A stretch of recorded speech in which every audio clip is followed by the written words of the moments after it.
make sure your audio's on, and please make sure that that you can listen, but make sure that your speaking is muted, please. So please mute your audio. Hopefully you will be able to hear, but mute your audio. Thank you.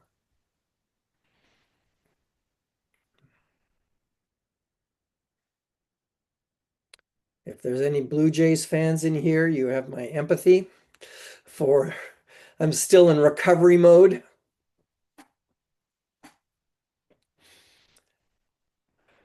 And I'm a Leaf fan, so I know all about lifelong suffering.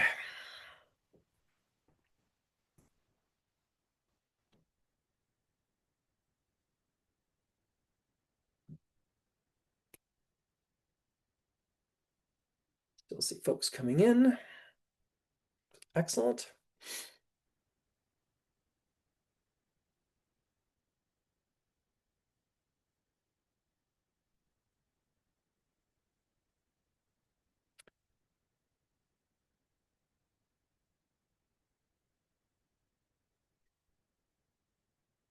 And one more minute, and then we'll get started.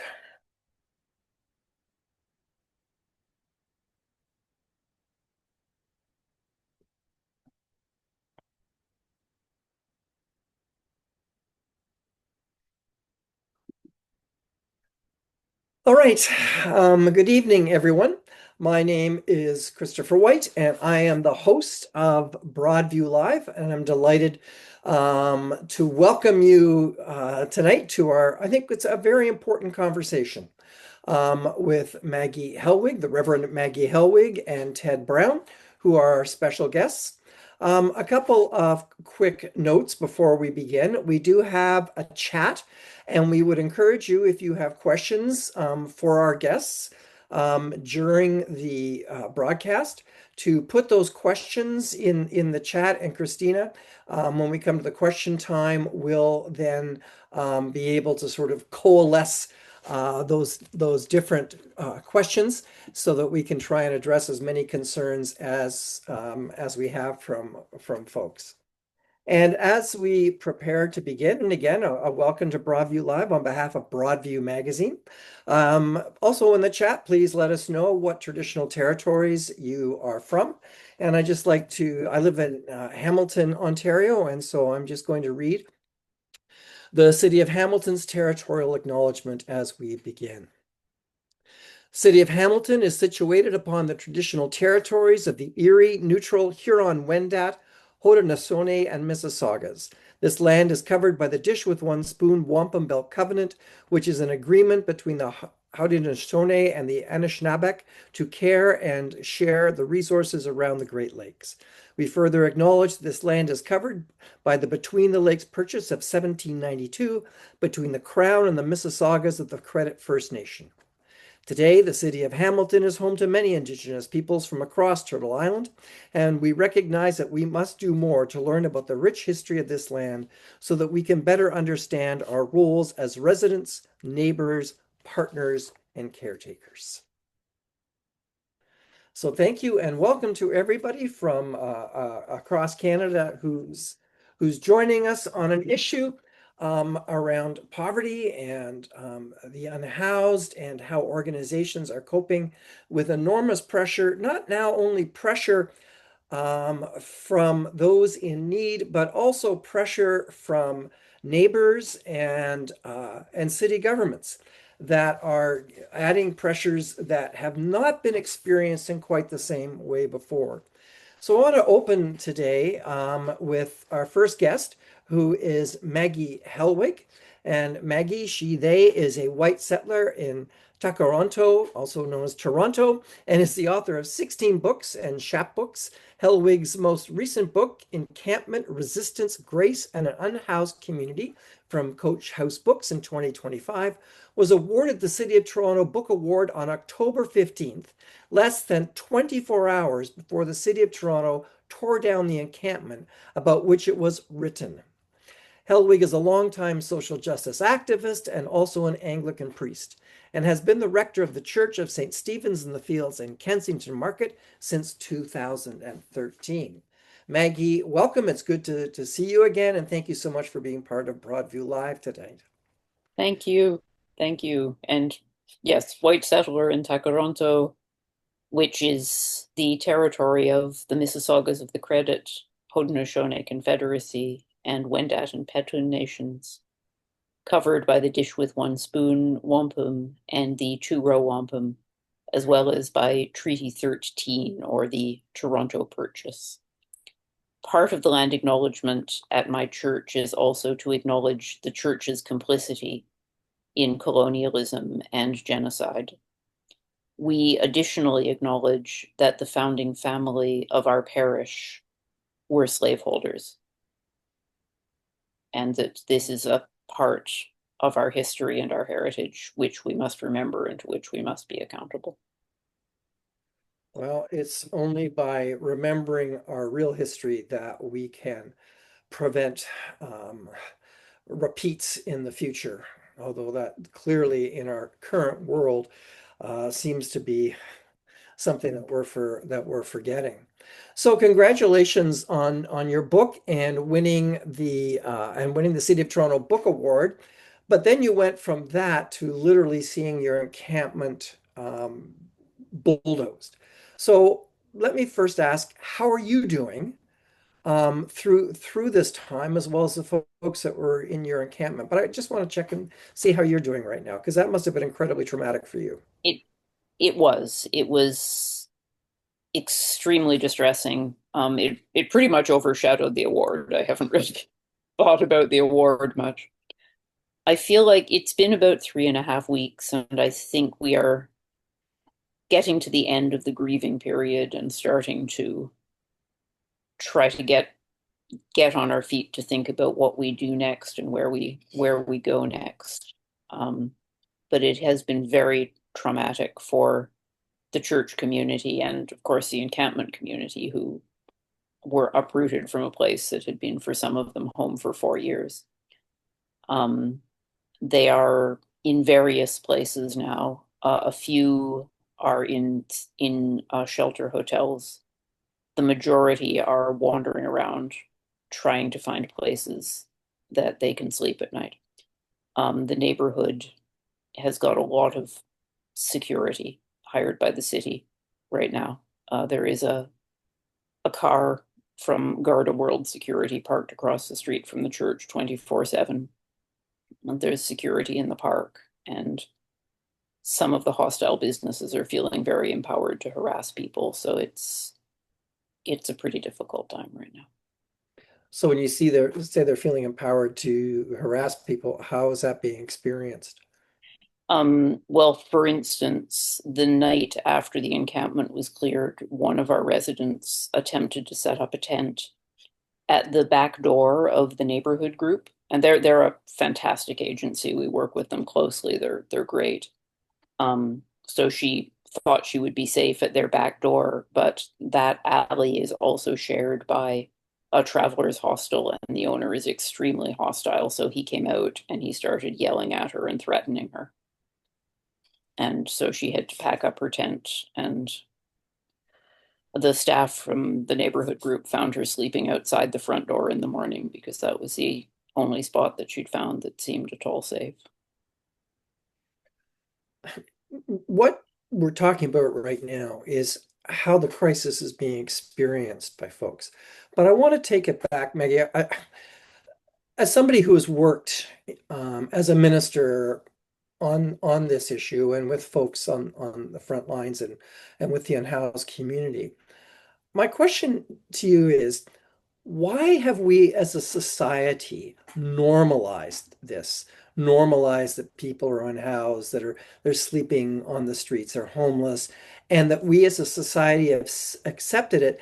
And I'm not seeing any sense of outrage in our wider society about that we're allowing our fellow citizens, people who are, people's sons and daughters and brothers and sisters and aunts and uncles, and in some cases, I'm sure, mothers and fathers. But there's no sense of outrage in our society about this. So what's happened to us that we've now normalized this, in your view?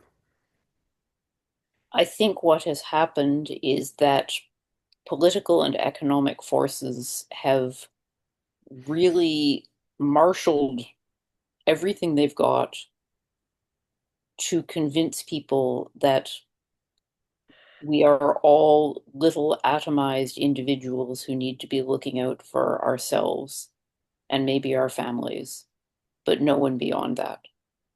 That for other people to have needs or for us to have obligations to other people is some kind of horrific infringement on our personal freedom.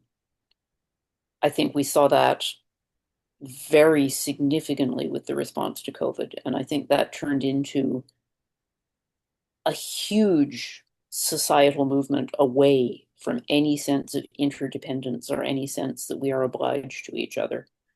Um, it's obviously a very profoundly anti-scriptural position to take. Um, but I do think many people have come to understand Christianity and to some extent other faith traditions as being about the individual as well. We think about individual sin and salvation rather than how we are all part of one body and our obligation is to care for each other. I I do think that it may be faith groups who have some ability to try to bring that discourse back, but there are very, very powerful enemies to that discourse. Um, Oh, I guess part of my response to that is agreement. And the thing is that faith communities, while we have seen this enormous push towards individualism and looking after ourselves, um, I often in a sermon, I remember I've asked people, raise your hands if you have heard the phrase in the Bible, God looks after those who look after themselves, right? Which is not in the Bible, just as an FYI. And lots of hands went up. Oh yeah, that's in there. It's not. Um, but uh, at the same time that the church, we're having this big crisis rise in on focus on the individual. At the same time, the church is in a downward spiral. And the terrible irony for me is our church, the message of Christianity and of the church has never been more badly needed in a society around community at the time that we are at our weakest, which may have opened some other doors. But what in your view, you talked about the powers and principalities to quote Paul. What's driving it? Like, what's driving this push for individualism? Ultimately, what's driving it is a very small number of people are accumulating more and more and more wealth into their hands, and it is in their interest that people see other people around them as competitors rather than as community. It is not in their interest that the small and ordinary people should support each other or have common interests or be anything other than economic actors and cogs in a machine which increasingly exists to enrich an, an increasingly small number of extraordinarily rich people. Um, we are more and more and more being reduced to economic actors. And if you are not a good economic actor, and if you are not an efficient economic actor, you are going to be chewed up and spat out. And more and more and more, you are going to get the message that you should not even exist. Part of the destruction of encampments, part of what underlies this almost obsessive need of governments to destroy encampments and destroy community and scatter and disperse homeless people and make them hide, is that they are not seen as worthy of space. They are not seen as worthy of community. They are not seen as worthy of being in the public realm. And if they can't be scattered and invisibilized, the next step, and we are seeing lots of jurisdictions talking about this, is involuntary confinement. We are Now, seeing that coming in British Columbia, in Alberta, and it will come here. when you say involuntary confinement, is that for what is deemed mental health issues? Is that as just deemed being homeless, what or unhoused? What's generating this? Most of the legal frameworks that are being created are for people who have been identified as mentally ill or for people who use street drugs. Um, that's a pretty broad swath of people, but just in case that doesn't take everybody in, the very fact of living on the street is being criminalized in some jurisdictions. If you do not have a home to go to, you are automatically criminal because to live on the street is being criminalized. And again, we're seeing that just emerging in some jurisdictions right now, but I do expect that this is going to be something that is likely to increase rather than decrease. So if I can play the devil's advocate for a moment, um, in terms of that incarceration or that rehousing non-voluntarily, I think the argument would be that, all we're doing is giving people freedom to freeze on the streets and die. We're giving them freedom to die from drug overdoses, or as a result of criminal activity, as for the predators who prey on them. So, how is what we, how is this not a bad alternative considering what's going on? So how would you respond to that? I wouldn't like to see my daughter locked in an institution for her entire life.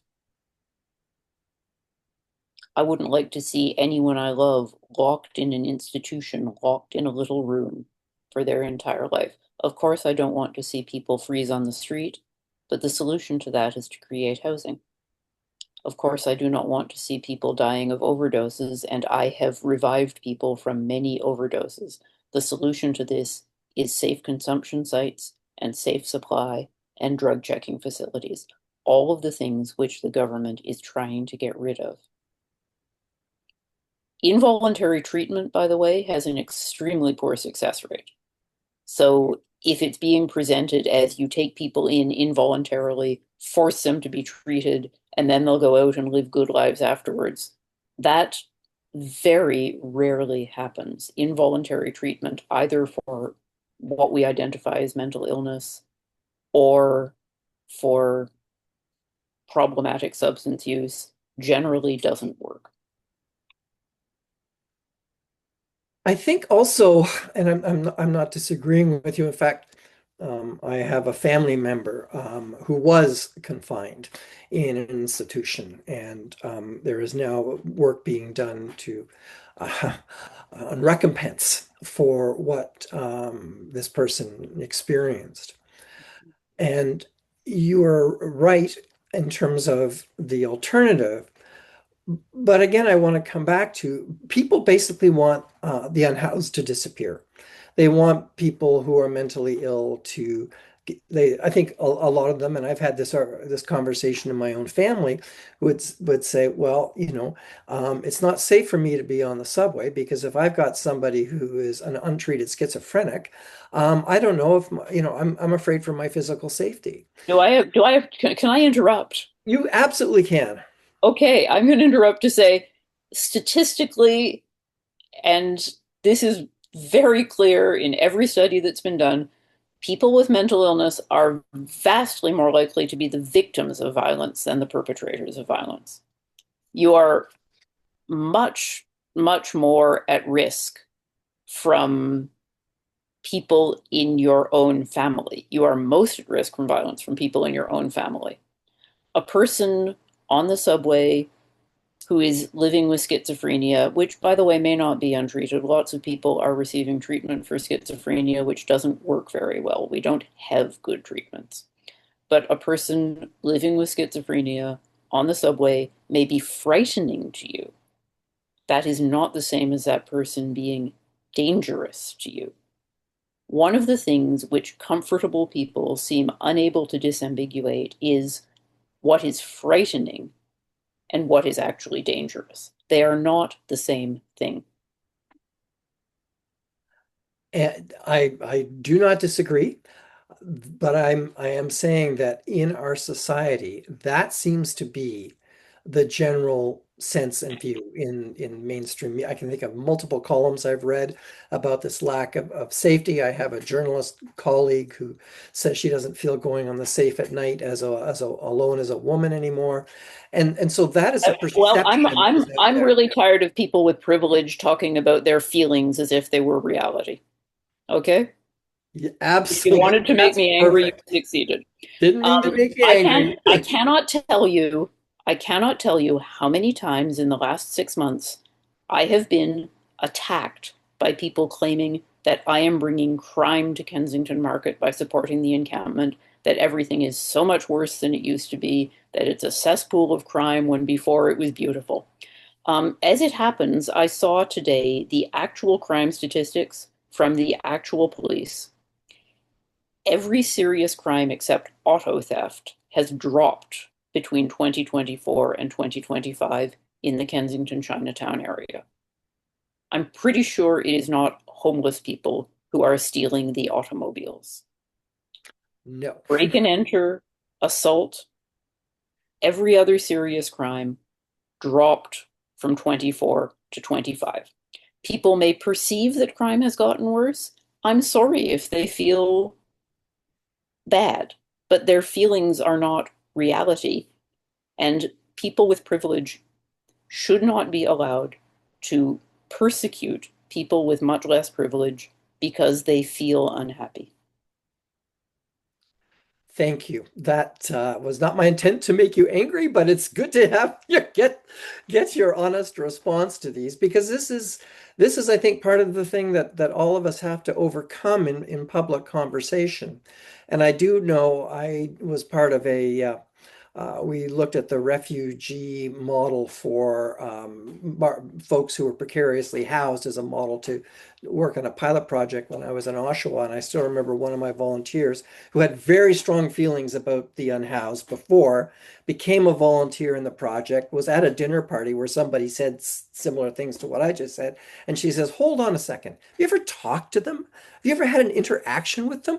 Well, I do. And I felt like you used to, yeah, what you do now, but I don't anymore because I've actually had a conversation with them. And I think that's it. When we other people, when we uh, see them as less than, then it becomes a whole lot easier. So thank you, Maggie. We'll bring you back. But now I'd like to invite Ted Brown in. And Ted Brown has lived in Brampton since 1983, has been actively engaged in the community during this time. He was employed by Kennedy Road Tabernacle until 15 years ago. He was involved in running summer camps for community children for 15 years. He mentored prisoners at Maplehurst Detention Center for over 15 years. He helped at-risk youth through the contract program in a local high school for 18 years. He was involved in the yearly distribution of over 1,000 backpacks of school supplies. For the past 15 years, he has led Regeneration Outreach Community. Regen serves those who are experiencing homelessness, those at risk of homelessness, and those living in extreme poverty. Regen prides itself on serving with love as we listen to the needs of those we serve. Under Ted's leadership, Regen Outreach has grown to providing breakfast 7 days a week, lunch 5 days a week, system navigation, partnering with health professionals, and rescuing over £1 million of food per year and developing a grocery-style food bank. Ted speaks up for those who cannot speak for themselves and sees the best in everyone he meets. Ted, thank you for joining us on Broadview Live, and again, welcome. For those of our listeners who and those attending our podcast tonight who may not be aware of what your organization is experiencing right now, could you share with us the story of what's happening right now to Regen? Oh, that's a loaded question Yeah. right now. Um, During the summer, we heard about a special council meeting that was happening at Brampton City Council, which we were not invited to. And at that council meeting, it was decided by council that they were going to send a letter from their legal department, basically to tell us to clean up our act. And we weren't really sure everything that they were meaning by that. But we felt it was very much an attack on the work that we do. And on the lives of the people that we're serving. That has not diminished at all. As a matter of fact, it has escalated. And a week and a half ago, we received another letter from the city's legal department, making some claims that we were responsible for car thefts in the neighborhood, for all the break and enters, for all the public intoxication and lewd acts, um, and narcotics being used, and that kind of thing. It was a very kind of, for us, it was a very hurtful claim that the city was making. Um, a lot of it ends up being around optics of what we do, and some of the mess that people leave behind, because we are dealing with people that have messy lives. And so there has been a concerted effort in some neighbors to go after counselors and city council to basically get us to move out of the neighborhood. They don't want us there. And I think that there's a lot of underlying things, in regard to that. But it really has been an attack on the work that we do, and really on the lives of the people that we serve. So this must be extraordinarily difficult for you as an organization. Have you met with your local councilors? Have they been open to a conversation? Has the mayor been open to a conversation with you, or where are you in terms of trying to sit down with some folks from the city? I have had off the record conversations that have been very good with some counselors. They do not want to go on the record as them talking to me for whatever reason. I have had conversation with the mayor. I had one midweek last week, and it was positive in a certain perspective. But the issues keep on rising up with it. There is a neighborhood group that is literally around the corner from us. And they continue to send very nasty letters to City Hall. And we equally have a number of people that live in the neighborhood that are also sending letters on our behalf to council that says these people are doing great work in the neighborhood. And so there's this polarization of people really against each other and against the folks that we serve. And I think the big issue, as you were chatting with Maggie, one of the things that really kind of hit me, and has really hit me over the last number of months, is we have people that do not see people having value. They don't look at people that might have mental illness. We don't have people that see people that might be publicly intoxicated as having any value. And from a Christian perspective, they certainly don't see that they're created in the image of God. And so as the work that we do, we see the inherent value of every person that we deal with, every person that we work with, as being valued by God, and they are created in the image of God. And once we lose sight of that as a society, which, there's so many people that would not call themselves Christian in the neighborhood, they lose the sight of people having value. And all they can see is all they are is trouble. All they are is costing us things. And they don't put back into society. They don't pay taxes. They don't have a place to live. And then they don't even hear themselves talking in the midst of it all. So what has, in your view, where does this come from? This sense of seeing not seeing other human beings as having value. What's the root? Because we're seeing this in different ways, and we certainly saw that in my conversation with Maggie. So, in your view, where is this coming from? I think a lot of it comes from people looking at their property value, and their property value in their mind is going down because we're in the neighborhood. I think it all comes down much like what Maggie said, it comes down to dollars and cents, and that is affecting their bottom line in their pocketbook. If they go to sell their house, they have this perception that because we're in the neighborhood, they're not going to be able to sell their house for as much as it was. And the issues around what we're dealing with in the folks that we have coming through, it has existed long before we were in the neighborhood.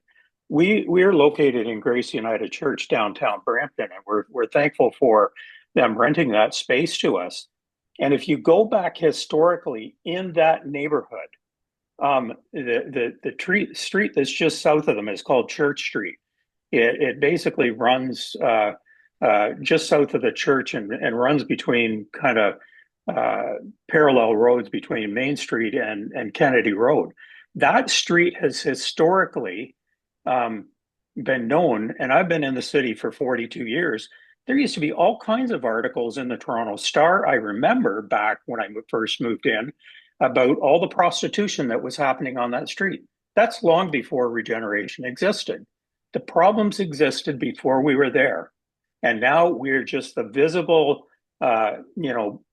boiling point for some people in the neighborhood that they can see this, and all of a sudden we're the cause of all the problems. We're the cause of every police call that happens, every 311 call that happens to the city. We are the cause of it. And they don't see the big picture of this has been going on long before we were there, and they forget about the value of people. So Are you finding in terms of the demand for your services, are they leveling off? Are they increasing, decreasing? What have you seen over the last 2 to 3 years? well, we always have, as you know, the unhoused population. There's some stats out there, and sometimes you hear about 30% of them are very transient. The other 70 or 70%, and it's hard to get that actually pinned down to an actual number. But some of the point in time counts that have happened over the years kind of point to that fact. And so where we have an increase in people isn't so much in the wintertime in the people that we're serving. We see an increase in the summer with transient people coming into the neighborhood and seeking assistance from us. And things, honestly, they calm down quite a bit once winter hits because they're not hanging out in front of the church. They're not eating their meal outside so much anymore. They're eating inside. They're not just kind of like making it scary for the neighborhood and people are afraid to pass by.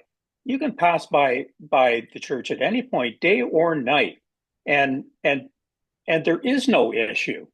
I walk by with my wife. I live in the neighborhood.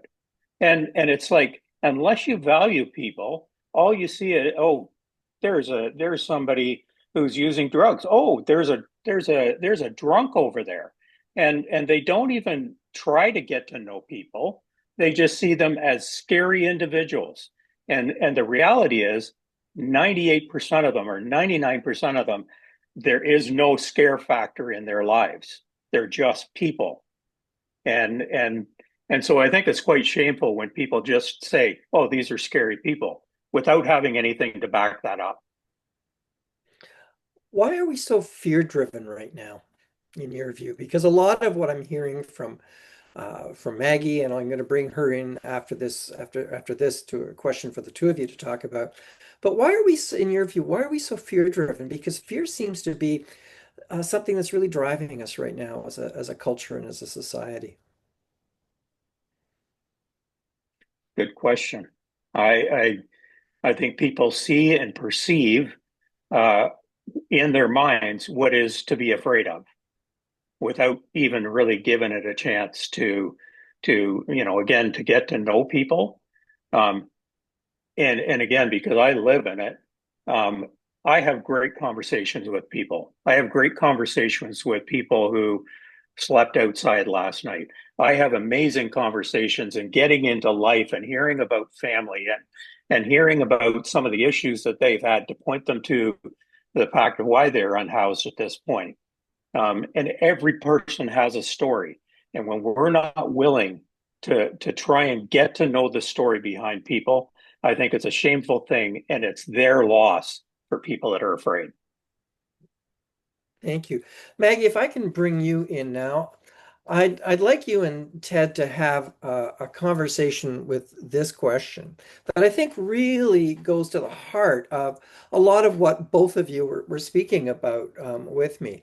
And that's this, is how can we engage the public so that we can elicit compassion as opposed to fear and hostility to folks that are unhoused? How can we try and engage the general public to change the narrative that both of you are experiencing on the ground? So I'll let the two of you have that conversation for a couple of minutes.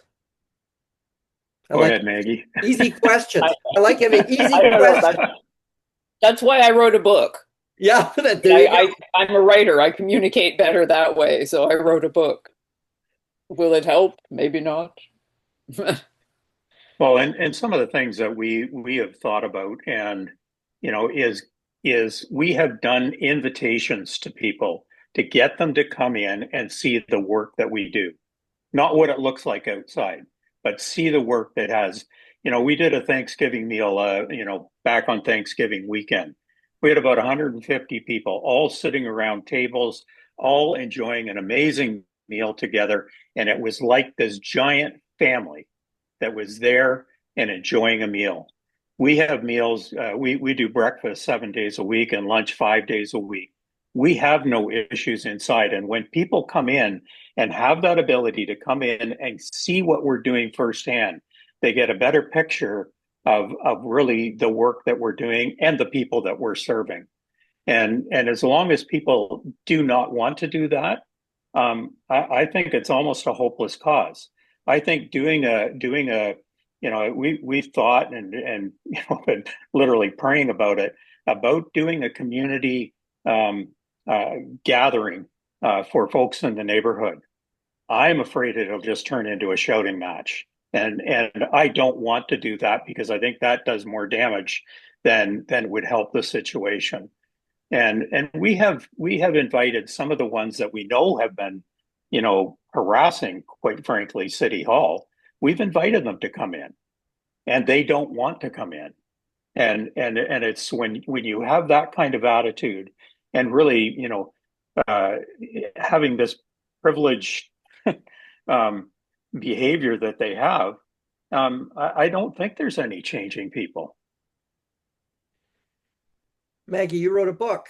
You just said as the answer. What? Well, not as the answer, but as the only thing that I could think of to do. Because again, yes, we invite people to come to our drop-in, to meet people, to spend, and some people are open to that. But the people who are really angry, like they don't want to give up their anger, honestly. They don't want to have any experiences that might make them give up their anger. You asked earlier why people are so fear-driven. There's a lot to be genuinely afraid of. Like the climate emergency is a thing to be genuinely afraid of. The concentration of wealth in the hands of like 12 people in the world is a thing to be genuinely afraid of. Um, there are a lot of things that are really real causes of fear, but they're really hard. The climate emergency is something that none of us can personally control, and it's very hard and it's very frightening. It's way easier to be angry at the person who is smoking fentanyl on the step of the church. It's really easy to be angry at them, and it's easy to be afraid of them, and it's easy to see them as the problem. And if they would go away, then your life would be good and you would feel good. I actually found in the days after the encampment was cleared, the people who had been hostile to the encampment were even angrier at me than they had ever been. They were phoning me, they were following me in the street. It's like they got what they wanted, and yet they were still angry and afraid, and they didn't know what to do with that, so they turned it on me. And I don't know how you make people look at what are the real sources of your fear, your unhappiness, your anger? It's very hard to look at that, and it is so much easier to blame somebody sleeping in a tent in a churchyard. Interesting. Ted, how would you comment or react to what Maggie just said? I would agree with her 100%. I think that, the big issue that we have is people do not understand and don't want to understand the folks that we're serving. And as hard as we work at trying to help people to understand and to get to know them, when they just utterly refuse to want anything to do with them, it continues to remain a very difficult thing. They live in fear. They go in their houses, they drive up, they drive in their into their garages. They don't even come out on the front lawn, kind of thing. And that's the kind of society that that we have, even that is not in our immediate neighborhood. It's people don't want to even get to know their neighbors for the most part. And as soon as they see somebody that doesn't look like them or doesn't act like they want them to act, it just gives them all the more reason, or all the more thinking they have all the more reason to not like those people or be fearful of them. I also think what you're both describing is a fundamentally dysfunctional society that has lost touch with a sense of community.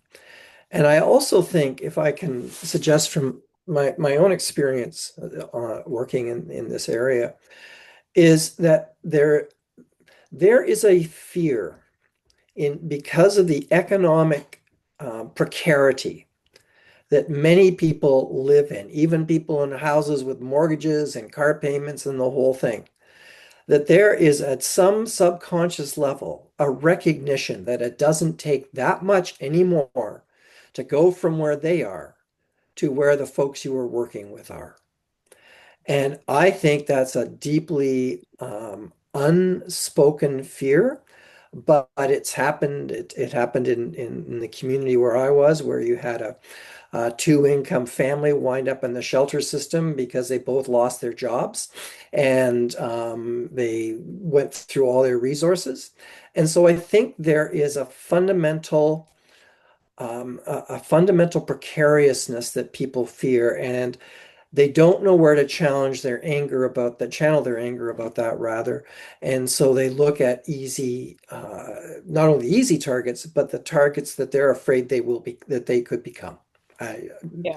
And I think that's absolutely true. And I think even more broadly, people who are somewhat privileged, people who are middle class, who are doing okay, they are terrified of vulnerability. They are terrified to acknowledge that we are all deeply vulnerable people. And to say to them, but that person living in a tent, that could be your kid. That doesn't help, because that's the exact kind of truth they can't cope with acknowledging. That we're all broken, we're all weak, we're all just trying to survive. But reminders of that are terrifying, are upsetting, and it turns into anger, and it turns into just wanting to make this go away. Um, Yeah, and one of the things that we, as part of the ministry that we do have a food bank. And what we have experienced there is tremendous explosive growth in the number of people coming through. We saw a 59% increase year over year last year. And wow. and yeah, and we believe we're going to continue to see explosive growth. And Stellantis has been in the news. We have a Stellantis plant, or used to, here in Brampton. The 3,000 employees and the 7,000 are residual employees, of companies and stuff like that. We're going to experience, and so it's people all of a sudden that had well-paying jobs, that have lost that source of income. They're trying to still hold on to their house. They're still trying to hold on to their car or whatever. And then all of a sudden, they got no money for food. So they're experiencing firsthand some of the issues that, where the slippery slope, for themselves. And it's only going to get worse for a lot of people. That as much as I don't want to bring up, U.S. tariffs, they are going to have a huge effect on folks here in Canada. And we are going to get busier because of those issues. And so we're in for difficult days ahead. Yeah. And we can't take that lightly. Yeah, and I think one of the reasons that it is so sad that people do not want to talk to the people in encampments, people at the food bank, is that what I've found in our encampment, what I've found at our drop-in, is a community of people who have almost nothing except each other. And they support each other, and they share with each other, and they build community. And that's the only way any of us are going to survive. Because yeah, there are worse times coming. And we're not going to survive them trying to be isolated individuals. We're only going to survive them if we can learn to be community again. And the people in the encampments and the people at our drop-in, they know how to be community. And they have that to teach us. That's Yeah, and great. when you think about the shelter system, um, that lacks that sense of community often. Yes, It's not there absolutely. because we're sticking them, Absolutely. especially when they're in hotels, they're in an individual room. You've taken all that sense of community away from them. You Yeah, take them out of an encampment, and all kinds of claims of how unsafe they were and, the blah, blah, blah of it all. And then you take them and you force them out of that, trying to force them into a shelter situation. And all of a sudden they have no community. So absolutely. yeah. So speaking of our community right now, I'd like to, Christina, if you could sort of take a look at the questions or comments we have that you think we could get a response from our guests on, that would be great at this point. We have just one that I'm going to bring up first from Barb. It says, can our guests talk about the drug business, like how fentanyl is impacting their work? Do you want to start or should I, Ted? Well, with that regard, the potency of the drugs that are out there they are very dangerous, and we're having constant overdoses that happen not only at our place but out in the community, and it's we're very thankful for the naloxone that we have available to us, to be able to administer that. I've administered that myself a number of times. Our staff are constantly doing that. And so it is an ongoing issue that is not disappearing. And it is very scary for the folks that are basically hooked on it. Yeah, I would add, I guess, to that, and yeah, we do. I was actually just entering the city of Toronto has an overdose tracker for daytime drop-ins, and I was just entering our data for the month in that earlier today. Um, our neighborhood's also been significantly impacted by crystal meth, which has a different profile than fentanyl. But also everything on the street is so contaminated. I mean, we've had meth users going down with fentanyl overdoses because there's fentanyl in the crystal meth. Street drugs are just a mess. One of the things I do want to address is there's a widespread perception that people are unhoused because they are using drugs. In general, it works the other way around. Being unhoused is a really hard life. And people turn to street drugs as a survival tactic, very largely. I mean, yes, there are some people where opiate use especially was the trigger for homelessness, but for a lot of people, for instance, if you're a woman on the street, you're not, and there's a drug, which there is, meth, that can help you not sleep at night so that you are not raped at night. You're going to start using meth. And then, you're into that whole cycle. It is frequently a response to extremely difficult positions. It is, when it's not, it's a response to trauma. I mean, most people living on the street come from backgrounds of multiple trauma, severe trauma. Mhm. You start talking to people about what they have experienced from childhood, you know, it is not actually surprising that some of them are using street drugs just to try to survive. There's a huge stigma attached to drug use.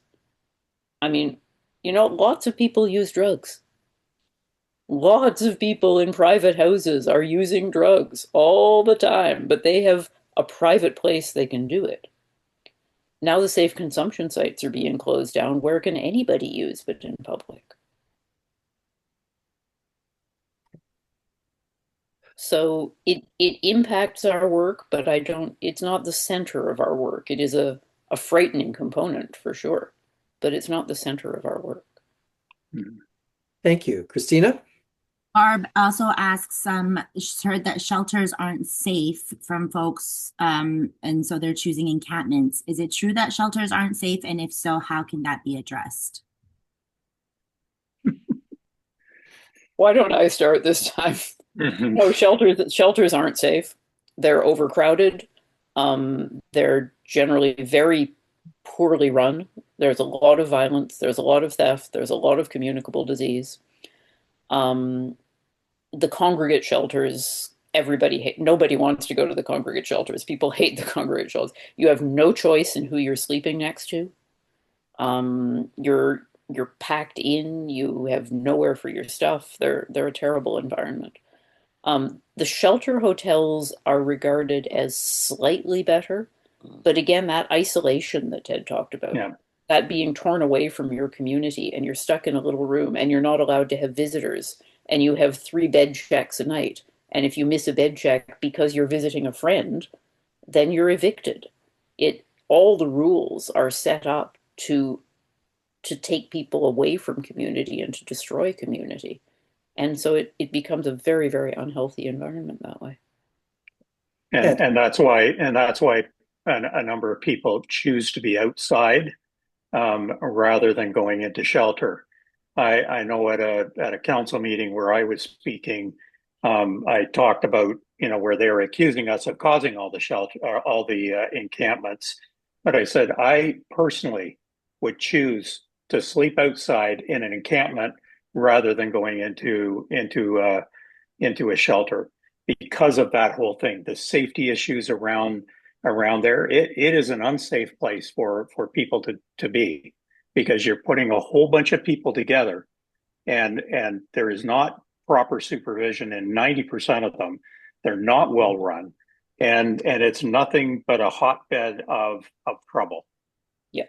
I mean, I have said, if people are saying that they would rather live in a tent in sub-zero temperatures with rats than go into a city shelter, the city needs to look really hard at what that says about their shelters. Mm-hmm. Well, Christina. A question from Florence. What role does racism play in the treatment of the unhoused in Canada? In Regina, 75% of the unhoused are Indigenous people.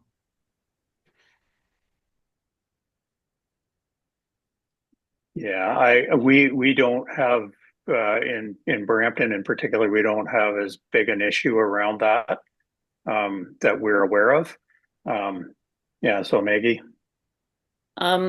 Yeah, I mean, I would say there's been a bit of a shift over the last 5 years. The homeless population in Toronto was predominantly Indigenous. Perhaps not quite as much as Regina, but predominantly Indigenous. There's been a shift to more Black people. We're seeing the Black population becoming very heavily overrepresented among the homeless. So clearly racism is a huge factor in both cases. The sort of some of the dynamics of the racism are shifting, but it's absolutely inflected by racism.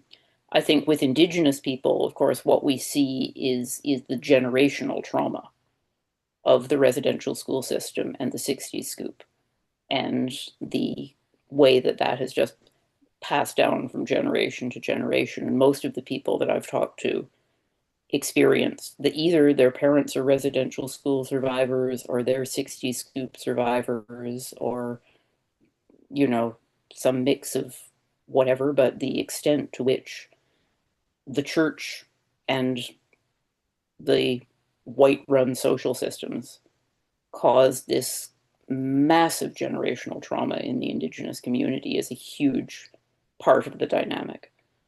I think the increase in the Black population is probably partly the growing economic precarity, which does affect people of color much more than it does white people.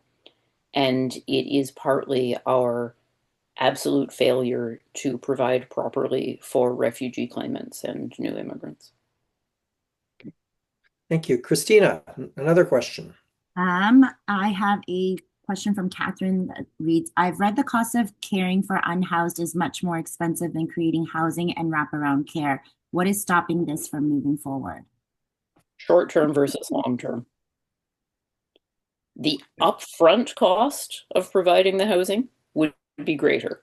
Once the housing was there and operating, it would be less expensive. But politics works on an extremely short-term cycle. It works on an election cycle. So people want the stuff that looks cheaper in the short term, even though it is massively more expensive in the long term. And it could be said too of, bringing in the population of people who are in prisons as well. Same thing. And they may not necessarily need to go off to prison, but because of situations that they end up in and poor choices, because of just need in their own lives, they end up committing crime, and then it ends up costing them more, just simply because they've done something that has broken the law and caused them to go to jail. I would also just kick in on this and say again, based on my own working experience, everybody knows what not the solution, but a huge part of the solution is supportive housing with wraparound. In my own experience, when you house people, everything becomes possible.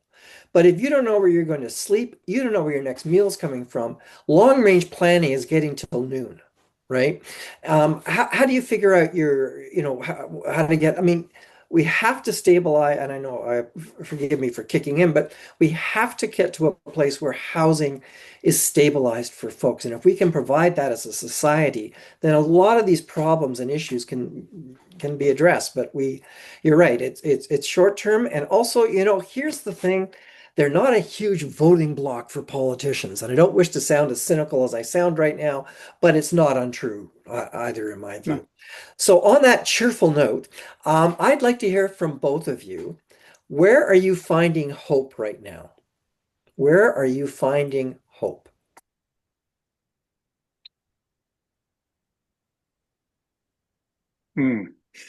It's a bad day to ask me that. Sorry you've had I gather you've had a tough day, and I'm really sorry. Yeah. I think that, the hope that we are, that we are able to care for people gives us a sense of purpose.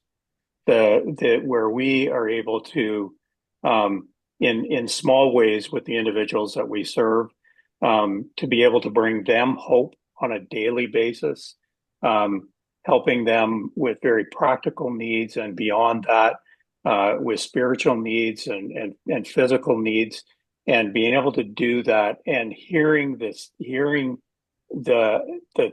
thankfulness of people in the midst of all of that.